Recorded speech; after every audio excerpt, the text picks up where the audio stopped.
So what do these new documents really tell us? Our next guest is the author of Known and Unknown, a memoir, Donald Rumsfeld, former Secretary of Defense under President George W. Bush. Secretary Rumsfeld, thanks for being here. Thank you, Allison. Let's talk about what Catherine Herridge just reported. There are whistleblowers who have come forward to say that the Libyan security forces themselves were scared and wanted to quit in the weeks leading up to the September 11th attack, and that those inside the consulate had requested added security, but those requests somehow were not fulfilled. What do you make of all this? Well, I heard the same report you heard, and as we know, in a U.S. embassy or consulate overseas, theoretically, the first responsibility is for the local government of the country to provide security for the consulate or the embassy. The second responsibility, of course, and the principal responsibility really, is with the Department of State.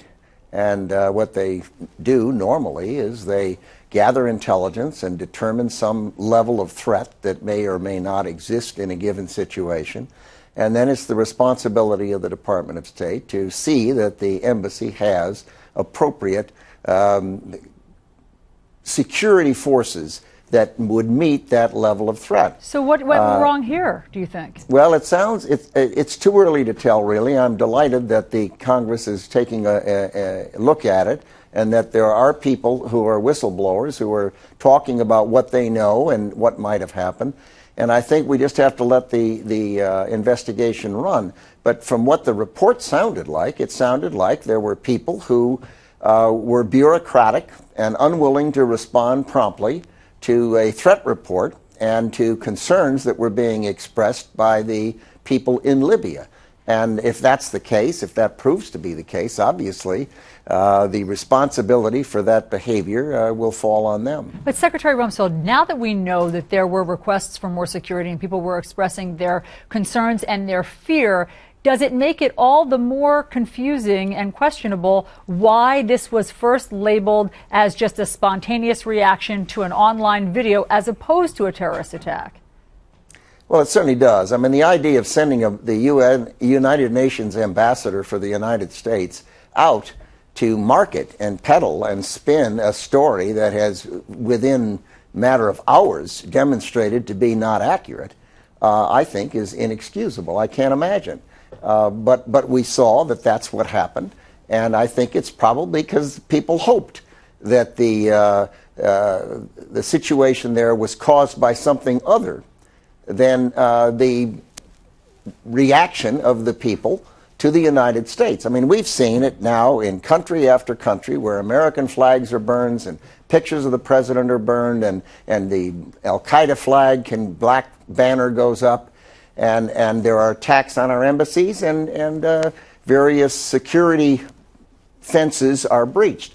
It is happening. It isn't the Arab Spring. It is something that's much broader.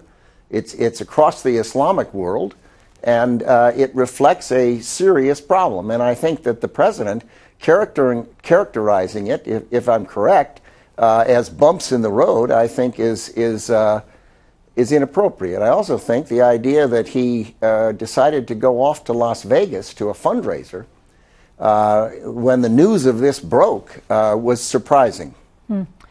Secretary Rumsfeld, we want to follow up with you. We want to talk to you a little bit longer. If you can stick around for just 2 minutes, we want to carry you over and talk to you on the other side of this break. Fine. Thanks so much. More America Live in 2 minutes.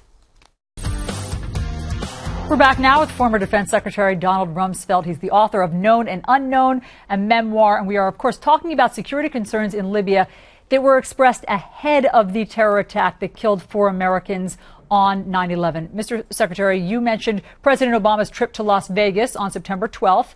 Chief White House advisor David Plouffe defended that decision this weekend, and he said that basically President Obama is the president 24/7. He can multitask. What do you think of that? If you were Secretary of Defense today, what would you be advising the president to do about this Benghazi situation?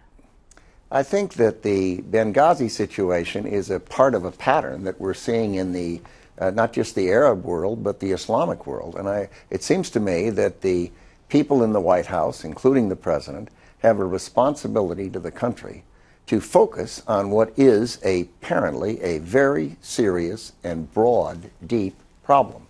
It is not something that can be attributed to a video no one's seen.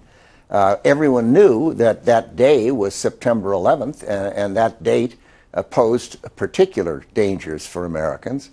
And it seems to me that a president has a responsibility to focus. Now, it's true. A president takes along advisors and communications capabilities.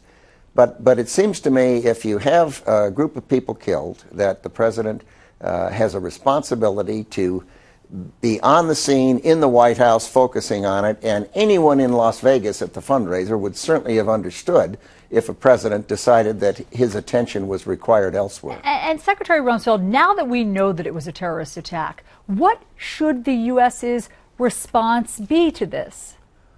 Well, it's going to be a function of what intelligence we have and what kind of information the FBI is able to glean from the site. But of course, now it's been days since the attack, and there's no question but that the information they're going to gain from going to the site is going to be minimal, given the number of days that have passed. But it seems to me that what it really requires is certainly getting better intelligence, providing better security for our people, but it also requires the president understanding the nature of the problem we face in the world. And we face a serious problem. There are people who don't believe in the nation state. There are people who are training people to go out and kill innocent men, women, and children. And we have to recognize that that is the enemy, be willing to talk about it and face it. Former Secretary of Defense Donald Rumsfeld, thanks so much for joining us with your expertise today. Thank you.